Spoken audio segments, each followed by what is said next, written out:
К сожалению, следует признать тот факт, что у нас детские сады перегружены. На сегодняшний момент у нас не хватает мест для всех тех детей, которые хотели бы, имеют возможность пойти. Даже тот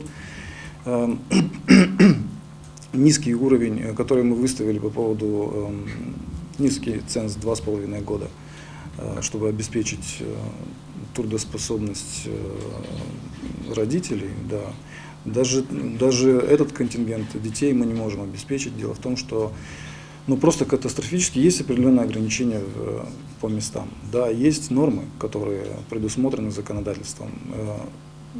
Мы признаем тот факт, что мы уже даже в нарушении данных норм перегрузили детские сады. Мы планируем открывать группы. Однако Республика Молдова не услышала наш призыв и в планы не включила нам расходы на следующий год на те 3 новые группы, которые планируется нами открыть уже где-то к концу января, начало февраля. В них производится сейчас ремонт, это так в контексте данного вопроса добавлю. Производится ремонт, дети, которые должны пойти, они уже пойдут после того, как откроются данные группы.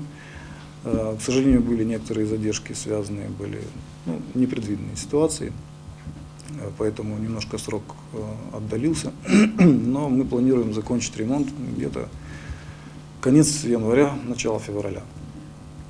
Данная информация будет оповещена, то есть выставлена на сайте нашем kamrat.md.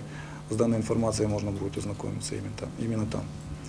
Что касается финансирования, мы сейчас планируем обратиться к Ирине Федоровне Влах по поводу того, чтобы она нам помогла, как действующий член правительства, чтобы она нам помогла выбить финансирование хотя бы на эти 3 группы.